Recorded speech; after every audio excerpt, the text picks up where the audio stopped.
आज से अधिक नहीं 100 वर्ष पीछे चले जाओ तो हमने बड़े बूढ़े के मुंह से सुनी कि ब्याह होते तो पंडित जी और घर का कोई बड़ा बूढ़ा जाता लड़का देखने और वहाँ बातचीत होती, कुंडली मिल जाती। इसी बीच में नाई संग में जाता तो नाई को कह दिया जाता कि बगर में जाना, गोश्त में, वहाँ गिन के आना कितने खूंटा हैं। बोलो वृंदावन बिहारी। क्यों, गैया तो चरवे गई, तो वो नाऊ जो है ना वो खूंटा गिन के आ, तो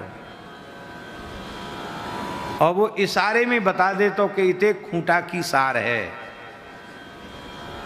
संबंध पक्का हो जाता। भैया मान लो अकाल भी पड़ जाएगा तो भी हमारी बेटी के बेटे दूध दही घी मलाई खा के गुजारा कर लेंगे। जिस घर में गाय नहीं होती उस घर में बेटी नहीं देते थे लोग। और हमने बड़े बूढ़े से सुनी है कि 4-6 कूठा और बाड़ू अधिक गाड़ के रखते। माने जैसे 20 गैया है ना तो 25-30 खूंटा गाड़ के रखते, बदल बदल के गैया बांधते, जिसमें गिनती में खूंटा कम न रह जाए। बोलो वृंदावन बिहारी। हमारी कृषि गो आधारित थी, हमारी चिकित्सा गो आधारित थी, और प्राचीन काल में हमारी शिक्षा भी गो आधारित थी। और शिक्षा, चिकित्सा और कृषि ये अस्त व्यस्त हो जाएं तो अर्थव्यवस्था का क्या होगा। इसलिए भारत नहीं पूरा विश्व इस बात को सुन ले और समझ ले, कोई भी देश तब तक आत्मनिर्भर नहीं बनेगा जब तक उस देश में वेद लक्षणा देसी गोवंश का आदर, संरक्षण, संवर्धन, समादर नहीं होता, तब तक वह देश आत्मनिर्भर नहीं हो सकता।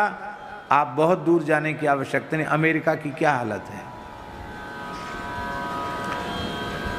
आर्थिक रूप से संकट में अमेरिका है कि नहीं।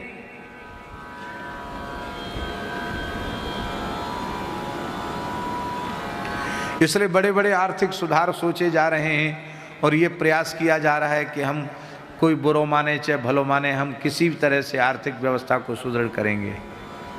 लेकिन भैया जहाँ गाय कटेगी, गाय का रक्त बहेगा, विकसित होने पर भी तुम्हें अर्थव्यवस्था के लिए चिंतित होना पड़ेगा। भारत पूर्ण विकसित तभी होगा जब भारतवर्ष की धरती गोवध के कलंक से विमुक्त हो जाए। आज गोबर गोमूत्र का ठीक से वैज्ञानिक पद्धति से उपयोग होने लग जाए रश्मि भाई। केवल सरकार गोबर गोमूत्र का उचित मूल्य दे दे तो देश का जितना देसी गोवंश है सबका सब पालित पोषित हो जाएगा। पर इच्छा शक्ति का अभाव है। जो आईएएस अधिकारी योजनाएं बनाते हैं उनका दोष नहीं है, उनकी शिक्षा ही ऐसी नहीं हुई जिसमें कहीं गाय हो या सनातन धर्म हो। तो वो तो यही समझाते होंगे नेताओं को कि भैया बर्रैया के ततैया के छत्ता में हाथ काहे को डाल रहे हो। ये तो कुछ साधु महात्मा हिंदू लोग, उनका काम है गाय गाय करके चिल्लाने में, और बस उनका काम कुछ करें, ये हम लोगों का काम नहीं है। ये स्थिति है। देश की अर्थव्यवस्था गाय है, देश की धर्म व्यवस्था ब्राह्मण है, और देश की अर्थव्यवस्था गाय है। विप्रधेनु सुर, सुर माने देवता, काम रूपी पुरुषार्थ की पूर्ति देवाराधन से होती है। देवता इसका काम है। इंद्रियों में बल की कामना हो तो इंद्र की उपासना करे, ज्ञान की कामना हो तो बृहस्पति की उपासना करे, विद्या की कामना हो तो शंकर जी की उपासना करे, इत्यादि प्रकार से अलग अलग उपासनाएं। तो मनुष्य की सारी कामनाएं उपासना से पूरी होती है, देवाराधन से। इसलिए देवता इस देश की व्यवस्था का काम रूपी पुरुषार्थ है। अब कौन सा पुरुषार्थ बाकी रहा बोलो? अब पुरुषार्थ रहा मोक्ष, मोक्ष रूपी पुरुषार्थ। मोक्ष रूपी पुरुषार्थ कौन है भैया? इस राष्ट्र के मोक्ष रूपी पुरुषार्थ पूज्य पंडित जी महाराज जैसे संत, पूज्य बाबा ठाकुर दास जी जैसे संत, पूज्य गुरुदेव भक्तमाली जी जैसे संत इस देश का मोक्ष रूपी पुरुषार्थ हैं भैया। जो स्वयं अविद्या माया के बंधन में पड़ा है वो दूसरे को मुक्त कैसे करेगा? जो स्वयं मुक्त है वो दूसरे को भी मुक्त कर सकता है। एक राजा बड़ा धर्मात्मा था, रोज कथा सुनतो। एक दिन राजा की खोपड़ी ठनक गई। बोले सैकड़न सप्ताह सुन लिए, सब में आवे कि परीक्षित को मोक्ष रह गए, हम तो जैसे कि तैसे रह गए, हमारा तो मोक्ष हुआ नहीं। वो हमारे पिताजी सुनते थे, दादा परदादा भी सुनते थे कथा, मोक्ष नहीं हुआ। तो राजा का माथा ठनका, पहाड़ी बाबा की सुनाई कथा है। राजा का माथा ठनका तो राजा ने तत्काल ब्राह्मणों को बुलाया,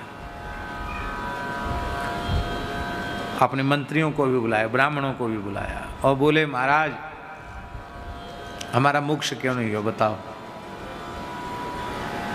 हम तमाम कथा सुन लिए, हमारा मोक्ष क्यों नहीं हुआ? और हमारे पिताजी भी बताने नहीं आए कि हमारा मोक्ष हुआ कि नहीं हुआ। क्यों मोक्ष नहीं हुआ?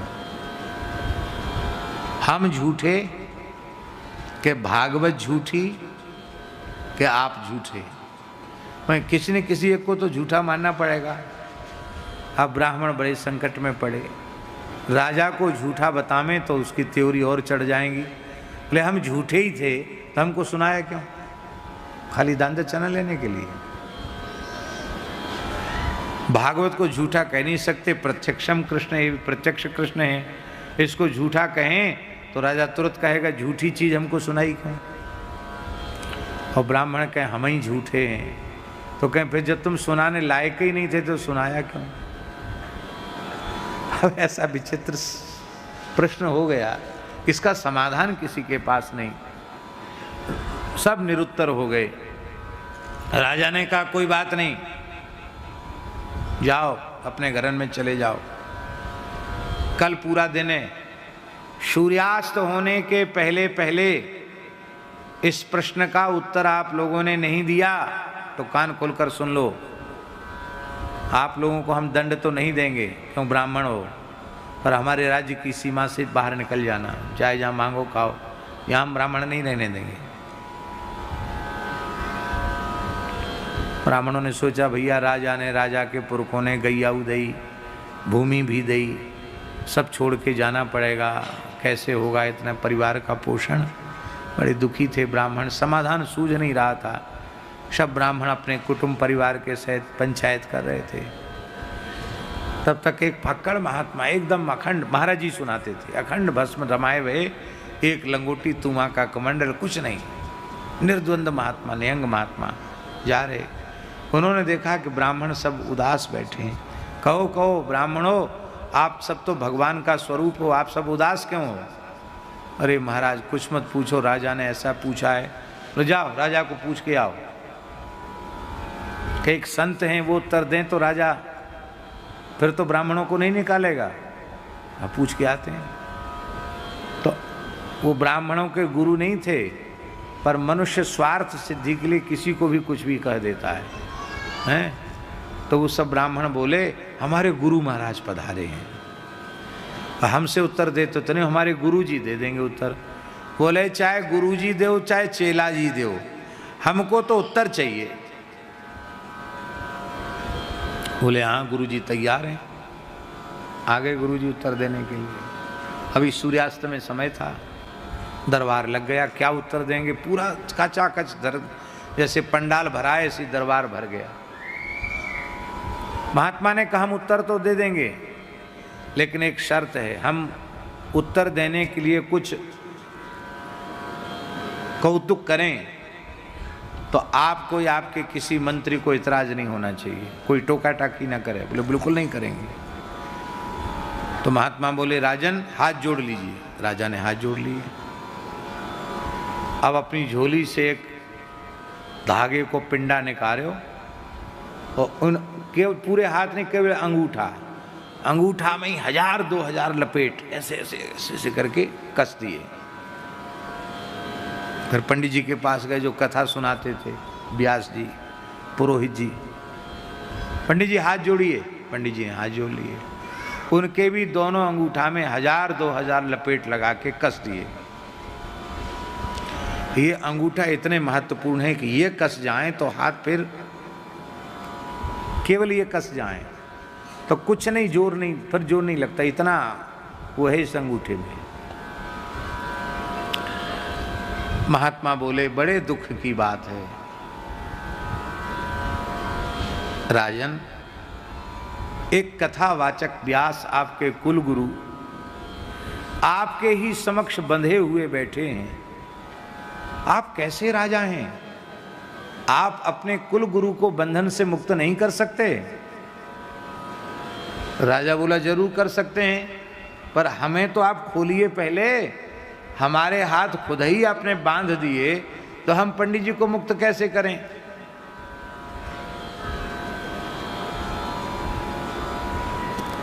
तो महात्मा पंडित जी के पास चले गए। बोले देखो आप कितनी दान दक्षिणा ले चुके हो। आपने दान दक्षिणा ली, आपके पिताजी, दादाजी, परदादाजी सबने लिया, कुल गुरु हो आप। और आपका यजमान वो भी राजा बंधा हुआ बैठा है, आप उसको खोल नहीं सकते? आप कैसे पुरोहित हो? मुक्त करो अपने यजमान को। अरे बोले महाराज आपने हमको बांध दियो, हमें खोलो तो हम उसको मुक्त करें। महात्मा बोले समाधान हो गया? राजा बोले नहीं हुआ। अरे तुम लोग बिल्कुल बुद्धिहीन हो हैं?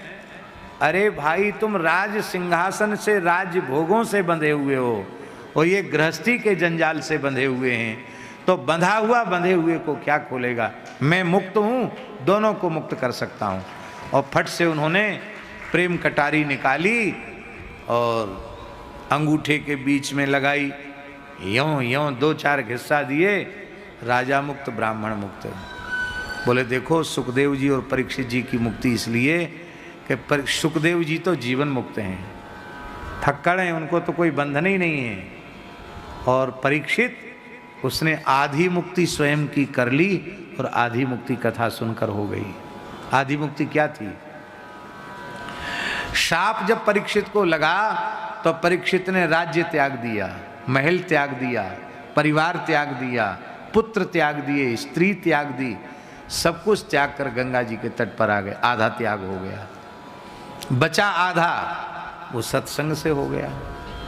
और तुमने आधा भी नहीं छोड़ा और पूरा भी नहीं छोड़ा। कैसे? अब न भागवत झूठी है, न ब्राह्मण झूठे हैं और न आप झूठे हैं। सच्ची बात यह है कि आप जैसे कहा जाना चाहिए था, मुक्त होकर कहा जाना चाहिए था, न कहा गया, और न जैसे सुना जाना चाहिए था वैसे सुना गया। ये है। इसलिए संत इस राष्ट्र का मोक्ष शास्त्र है। संत न होते तो हम सब अविद्या माया के बंधन में पड़े रहते। ये मंथरा कौन थी इसके बारे में भी आप समझ लीजिए। ये मंथरा कैकेयी की वाल्मीकि रामायण में लिखा है ज्ञाति दासी थी।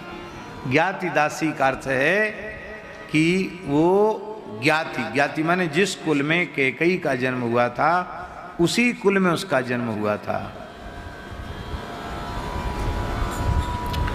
कैकेयी की बहन लगती थी। हाँ, और ऐसा होता ना, आपने देखा होगा परिवारों में कि इतनी बड़ी बहन होती है कि वो अपनी छोटी बहन को गोद में खिलाती है, सामने जन्म लेते, ऐसे पुराने घरों में तो ऐसे बहुत घटनाएं घटती कि ब्याह होने के बाद भी बच्चों के जन्म होते थे। हमारे शरीर की माताजी कहती थी कि हम ब्याह होके आए तो चूल्हे छोटे हमारे देवर का जन्म तो हमारे ब्याह के 2 साल पीछे हुआ, 2-3 साल पीछे हुआ। तो बोले इनको तो हम अपने बालक की मान के गोद में खिलाया है, सब उनके शरीर की क्रिया कराई, तो हम तो अपना बालक ही उनको मानते। ऐसा होता था ना पुराने जमाने में। तो मंथरा की आयु बहुत थी, पर बचपन से जब से कैकेयी ने जन्म लिया तब से मंथरा बहुत लाड़ करती थी कैकेयी से, उसकी गोद में ही खेली कैकेयी। तो जब कैकेयी का विवाह हुआ तो मंथरा ने कहा कि मैं अपनी बहन को, छोटी प्यारी नन्ही मुन्नी बहन को मैं नहीं छोड़ सकती। तब फिर क्या करोगी? मैं कैकेयी की प्रधान सेविका बन करके जाऊंगी। ये ज्ञाति दासी महर्षि वाल्मीकि ने इनको कहा है। इसलिए मंथरा कोई सामान्य नहीं। भगवान के लीला के जितने पात्र हैं कोई सामान्य कैसे हो सकते हैं? कि शिव राम लीला के पात्र हैं। इनकी पूर्व कथा पुराणों में ऐसी आती है कि विरोचन नाम का जो राक्षस था, उस विरोचन नाम के राक्षस की कन्या का नाम मंथरा था। ये पूर्व जन्म में विरोचन की पुत्री मंथरा थी, ये मंथरा। और भगवान विष्णु से द्वेष करती थी, भगवान को गाली देती थी।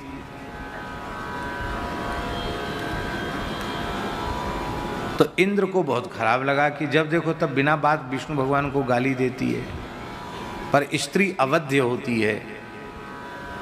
तो इंद्र ने कहा भगवान से कि प्रभु ये आपको गाली देती है। भगवान बोले यही ठीक है, ये कोई बात नहीं, हमको गाली देने वाले लोग बहुत हैं और स्तुति करने वाले लोग तो हमारे कम हैं, पर हम किसी का राशन पानी बंद नहीं करते। भगवान ये घोषणा कर दें या मन में सोच लें कि जितने हमारे भजने वाले हैं उनको ही मिलेगा राशन पानी, बाकी सबका दाना पानी बंद, तो बिना प्रलय के प्रलय हो जाएगी। भगवान को मानने वाले कितने हैं? न मानने वाले ज़्यादा हैं। पर ठाकुर जी भेदभाव नहीं करते, करुणा में होने के कारण सबका पोषण करते हैं। बोले कोई बात नहीं, गाली देती देने दो। इंद्र बोले हमको सहन नहीं होता, हमने एक बार आपके कान में बात डाल दी है, लेकिन अब हम जरूर उसको कुछ न कुछ मज़ा चखाएंगे। तो इंद्र ने वज्र का प्रहार किया, पर वज्र का प्रहार करके भी वो विरोचन राक्षस की, असुर की कन्या मंथरा बच गई, क्योंकि उसमें भी कोई चमत्कार तो होगा, शक्ति संपन्ना थी। लेकिन वज्र अमोघ अस्त्र है, उसका कुछ न कुछ प्रभाव तो होता। तो उस मंथरा का कूवड़ निकल आया वज्र के प्रहार से, और जब कूवड़ निकल आया तो फिर डर गई बेचारी। बोले अब गाली, अब की बार तो कूवड़ निकला है, अब की बार गाली दूंगी तो पता नहीं क्या निकल जाएगा, जाने ही निकल जाएगी। तो थोड़ी सावधान हुई। वही मंथरा जो पूर्व जन्म में विरोचन की पुत्री थी, वही ज्ञाति दासी के रूप में प्रकट हुई, और इसके भी वही पूर्व जन्म का जन्मजात कूवड़ था। और को न कुसंगति पाए न साई, श्री राम जी से सर्वाधिक प्रेम करने वाली कैकेयी माता, और वह मंथरा के कुसंग को पाकर के बुद्धि बिगड़ गई। ये स्थूल दृष्टि से हम लोगों को सोचना है। बाकी तो माता कैकेयी का जो भगवान श्री राम के मंगलमय चरित्र में योगदान है, उसको कोई भुला नहीं सकता। कैकेयी माता के प्रति हम सब हृदय से कृतज्ञ हैं।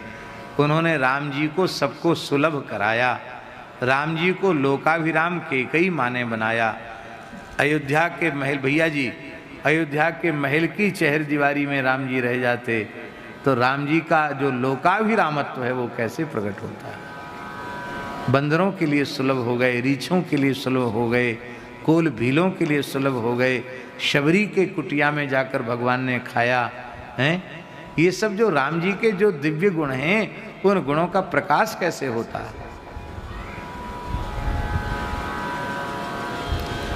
एक परंपरा रही है कि जब चक्रवर्ती सम्राट के पद पर अभिषेक होता है तो औदुंबर पीठ का निर्माण होता है और उस औदुंबर पीठ पर एक वस्त्र बिछाया जाता है रेशमी भैया जी, और उस वस्त्र पर चंदन से, रक्त चंदन से पूरी पृथ्वी का मैप बनाया जाता है, नक्शा, 7 समुद्र 7 द्वीप वाली पूरी पृथ्वी का नक्शा बनाया जाता है और वही आसन होता है, उस पर राजा को बिठाकर अभिषेक किया जाता है।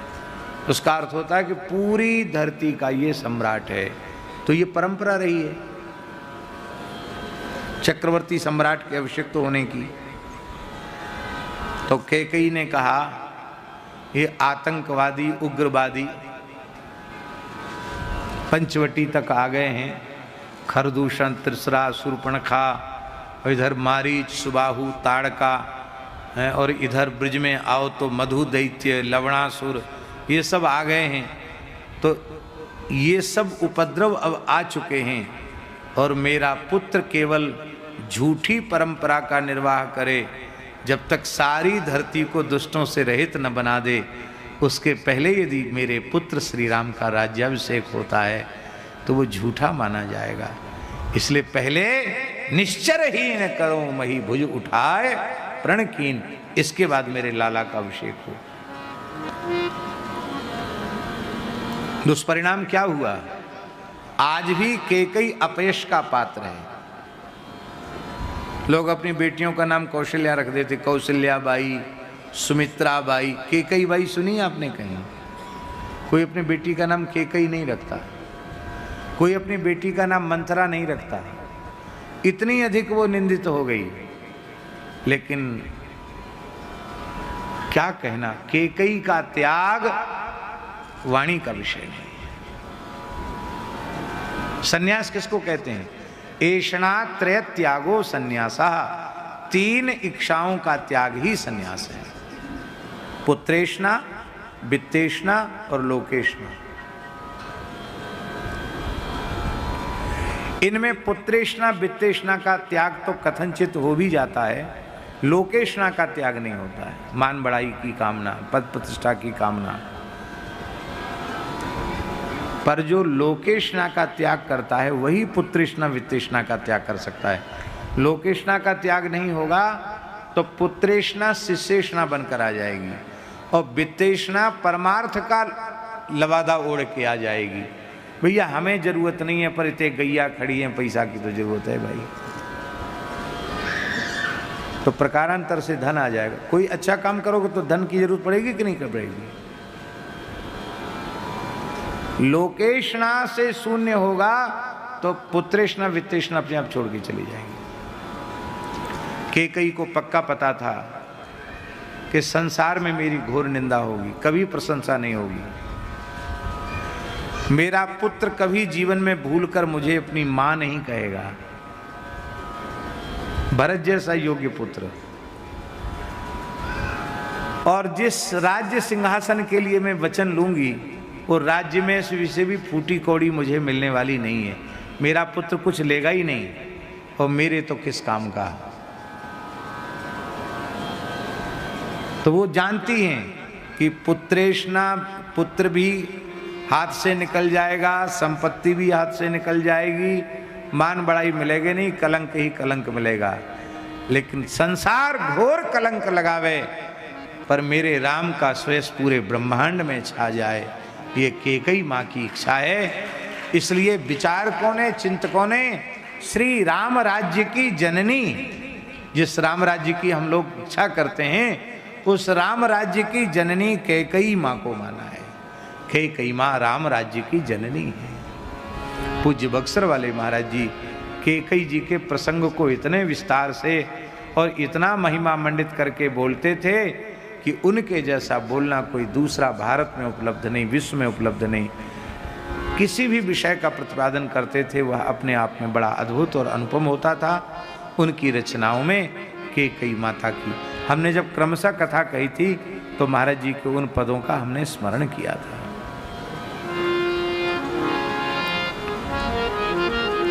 पर हमको स्थूल दृष्टि से ये शिक्षा कैकेयी माता दे गई कि जिसको राम जी से इतना प्रेम था उसने मंथरा का कुसंग किया तो को न कुसंगति पाए नसाई, बुद्धि चली गई। कुसंग में नहीं बैठना चाहिए।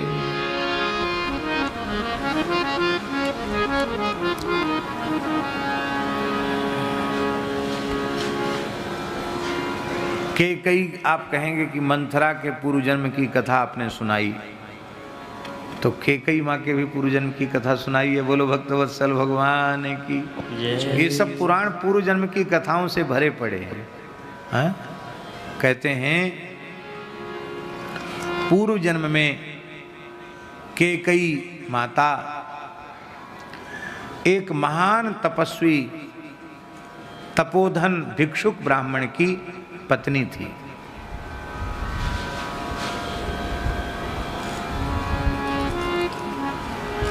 नित्य साकेत से आई हुई वो तो अलग है, पर यह एक दूसरा पक्ष है। इस दृष्टि से देखना, नित्य दशरथ हैं, नित्य कैकेयी हैं, नित्य कौशल्या हैं, नित्य सुमित्रा हैं, और वो सब वहीं से आ रहे हैं नित्य साकेत से, किंतु इनका समावेश उन्हीं के श्रीअंग में हो जाता है और उसी में वो अपना फल भोग कर लेते हैं। इस प्रकार से समझना चाहिए। भगवान की लीला के पात्र सब उनका नित्य परिकर है, यही बात समझना चाहिए। तो उस ब्राह्मण, ये जो उस ब्राह्मण की ये ब्राह्मणी थी, इनका स्वभाव बड़ा दूषित था। माने और तो पतिव्रता थी पर कटु भाषिणी थी, मुखदुष्टा थी, बहुत बुरे बोलती थी। तो पति ने देखा कि ये तो बहुत कड़ुआ बोलती है, मेरा मूड खराब हो जाता है, तो उसने दूसरा विवाह कर लिया। ब्राह्मण ने दूसरा विवाह कर लिया। तो इसको बहुत पीड़ा हुई कि मेरा घोर अपमान हुआ, और दुख में आकर के विष खा करके इसने अपने प्राणों को दे दिया। मैं अपनी सौत को सहन नहीं करूंगी, भले ही मर जाऊं। जिससे इसकी अधोगति हुई, अनेक योनियों में जन्म लेना पड़ा। एक दिन जब यह, देखिए अन्यथा मत मानना, इस प्रकार से आत्महत्या करके जो मरते हैं उनको अधोगति में जाना पड़ता है, ऐसा हमारा धर्मशास्त्र कहता है, और ये सही बात है। इसलिए आत्महत्या कभी किसी भी परिस्थिति में करना नहीं चाहिए। आत्महत्या किसी समस्या का समाधान नहीं है। तो अब ये हो गई राक्षसी देह में इस पाप के कारण। तो कृष्ण वेणा नदी के संगम पर घूम रही थी, और उसी समय कार्तिक मास का अनुष्ठान करने वाला एक ब्राह्मण जो विधिवत कृष्ण वेणा में स्नान करता था, भगवान शालिग्राम का अर्चन करता था और पूर्ण निष्ठा से कार्तिक मास की विधि का पालन करता था। इस ब्राह्मण का नाम था धर्मदत्त। ये द्वादशाक्षर मंत्र का उच्चारण कर रहा था, और उसी समय भूख प्यास से व्याकुल यह अधोगति को प्राप्त स्त्री ब्राह्मणी उस ब्राह्मण के सामने आ गई। बेचारा जंगल में भजन तपस्या कर रहा था, अकस्मात विरूपा राक्षसी को देखा। तो ठाकुर जी की सेवा पूजा तो हो गई थी, पर उसमें भगवान का निर्माल्य था, चंदन था, भगवान का प्रसादी चरणामृत था, भगवान का अधरामृत था, सब उसमें था थाल में। तो वो डर के मारे उसने थाल ऐसे हाथ से फेंक दिया थाल। अरे अकस्मात कोई चुड़ैल भूत प्रेत आ जाए आपके सामने तो क्या करोगे डर के मारे। तो वो इसके ऊपर गिर गया। तो कार्तिक मास व्रत का अनुष्ठान करने वाले एक वैष्णव ब्राह्मण के हाथ में रखे, थाल में रखे हुए भगवत चरणामृत, शंख का जल, तुलसी दल और ये सब जो भगवान की श्रीअंग में अर्पित वस्तुएं, चंदन, ये सब उसके शरीर पर पड़ गई। ये शरीर पर पड़ते तत्काल निष्पाप होकर के वैकुंठ चली गई। कहाँ चली गई? वैकुंठ चली गई। आप कहेंगे कथा कहाँ लिखी है? ये कथा भगवान व्यास ने पद्म पुराण में लिखी है। कहाँ लिखी है? पद्म पुराण की कथा है। और जब भगवान नारायण अवतरित हुए तो कहा चलो तुम भी चलो, थोड़ा तुमसे काम लेना है। तो वही कैकेयी माँ के रूप में आई। जीव कहाँ तक पहुंच जाता है, और फिर एक सत्पुरुष की कृपा, एक सत्पुरुष का दर्शन और संग, उससे कहाँ पहुंचा हुआ जीव कहाँ पहुंच गया। इसलिए सत्पुरुषों का संग करना चाहिए। देवताओं ने सरस्वती को भेजा और सरस्वती ने हाथ खड़े कर दिए, बोले अयोध्या में सबके चित्त में राम जी भरे हुए हैं, मेरी माया वहाँ चल नहीं सकती, मेरी दाल वहाँ गलने वाली नहीं है, माया हमारी नहीं चलेगी। इंद्र ने कहा देवताओं का काम करना, द्वारा जाओ।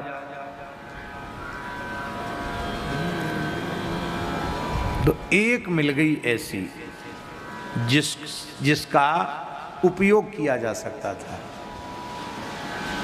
कौन मिली? मंथरा।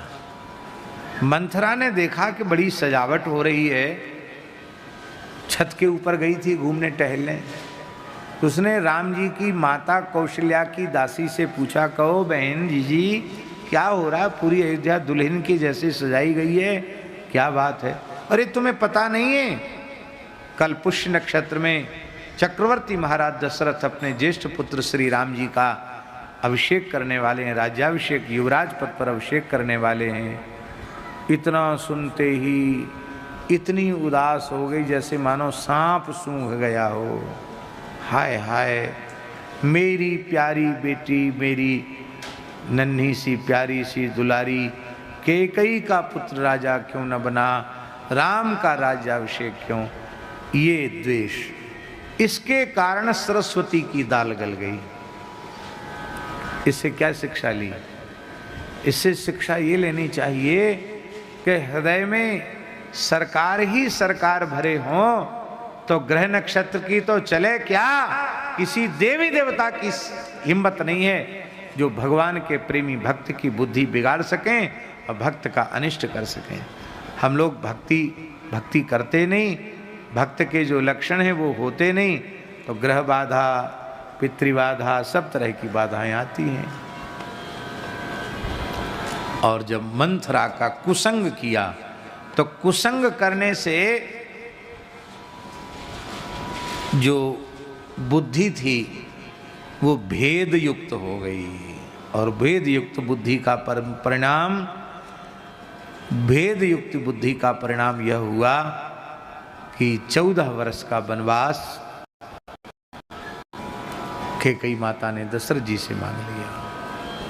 महाभारत में तो भैया जी एक बड़ी विचित्र बात लिखी है। महाभारत में लिखा है कि एक बार ऋषि बद्रिकाश्रम गए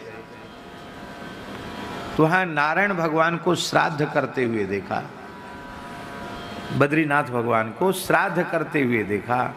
तो ऋषियों को बड़ा आश्चर्य हुआ, बोले महाराज ये आप क्या कर रहे हैं? भगवान बोले हम श्राद्ध कर रहे हैं। ऋषियों ने कहा श्राद्ध तो अपने पूर्वजों का किया जाता है, आपका पूर्वज कौन है?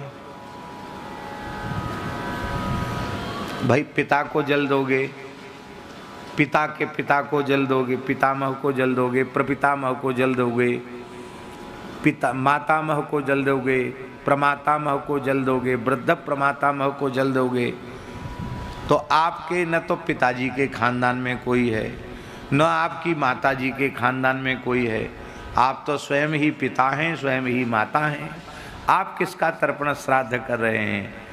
तब श्री ठाकुर जी ने कहा मैं अपना ही पिता हूँ, अपना ही स्वयं ही पिता हूँ, स्वयं ही पितामह हूँ और स्वयं का स्वयं ही प्रपितामह हूँ। तो मैं स्वयं में अपने आप में ही अपने को पितर रूप में स्वीकार करके श्राद्ध कर रहा हूँ। और आपको स्मरण में होगा, अनेन श्राद्ध कर्मणा अथवा तर्पण कर्मणा सर्वेषां पितृरूपी जनार्दन प्रियताम न मम। सबके पितर भगवान ही हैं, इसलिए श्राद्ध कर्म से भगवान की प्रसन्नता प्राप्त होती है। अब जिस दिन तिथि होती है परिवार के किसी की, तो बोले कोई ब्राह्मण बुला दो, उसको जिमा दो, हो गया। अब ब्राह्मण भी नहीं जिमाते, कहते भाई भांजे को बुला के जिमा दो, तो गामन में तो ऐसा बोलते हैं कि एक भांजो 100 बामन के बराबर है। अरे भैया भांजे जरूर जिमाओ, मैंने ना ही कर रहे, पर भांजे को आप जिमाते हो अच्छी बात है, जिमाओ, पर किसी पवित्र सदाचार संपन्न वैदिक ब्राह्मण को श्राद्ध में अवश्य भोजन कराना ही चाहिए। अब श्राद्ध कर्म में कौआ की बड़ी आवश्यकता है। पितर पक्ष आते हैं तो कौओं को आवाज दी जाती नहीं, आओ आओ आओ आओ, कौआ आते हैं, कौओं को भी एक भाग कौओं को दिया जाता कि नहीं दिया जाता। और काकों को काक बलि देने से पितरों को प्रसन्नता प्राप्त होती है, तृप्ति होती है। तो कौआ बोले भले ही हम चांडाल पक्षी रहे सही, पर श्राद्ध कर्म जो पितृकर्म, जो देव कर्म से भी आवश्यक कर्म है, उसकी पूर्ति बिना हमारे खाए नहीं होती है। तो हमको आपने कुपक्षी कैसे कह दिया? महाराज जी सब चुप रह गए। तो भाई तुम ही बताओ कुपक्षी कौन है? बोले उड़ने वाले को पक्षी कहते हैं, पक्ष वाले को पक्षी कहते हैं। और उड़ने का काम चमगादड़ भी करती है। चमगादड़ करती उड़ने का काम, उड़ती नहीं चमगादड़। चमगादड़ ही कुपक्षी है। ऐसा पक्षी चमगादड़ के जैसा कोई दूसरा नहीं है। मोहते ही खावे, मोहते ही हगे। हाँ, मल त्याग भी मुंह से ही करती है। चमगादड़ एक ऐसा विचित्र प्राणी है जिसके मलद्वार नहीं है, मुख से ही खाता है और उल्टा लटक जाता है, तो मुख ही उसका मलद्वार बन जाता, उसी से बीट भी मुंह से ही करता है। किसी को चमगादड़ बनने की इच्छा है? भाई इच्छा है, कुछ भी इच्छा हो सकती है। किसी के मन में यदि चमगादड़ बनने की इच्छा हो तो गोस्वामी श्री तुलसीदास जी ने चमगादड़ बनने का साधन बताया है। आप लोग कहेंगे कि हम तो बहुत बारीकी से विचार करें, हमारे में तो कोई दोष ही नहीं है। चलो मान लिया हमने कोई दोष नहीं है, तो श्री रघुनाथ जी ने अपनी चंदन चर्चित आजानुलंबित भुजाओं में भरकर आपको छाती से क्यों नहीं लगाया? ध्यान में ही बात।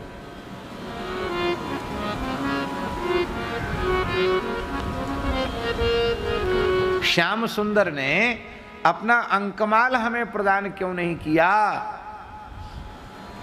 25 वर्ष के हो गए या 50 वर्ष के हो गए या 70-80 वर्ष के हो गए, क्या उपलब्धि प्राप्त की हमने?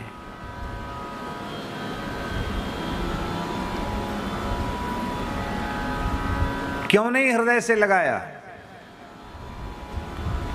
क्योंकि श्री राम जी का वचन है, निर्मल मन जन सो मुहि पावा, मोहि कपट छल छिद्र न भावा।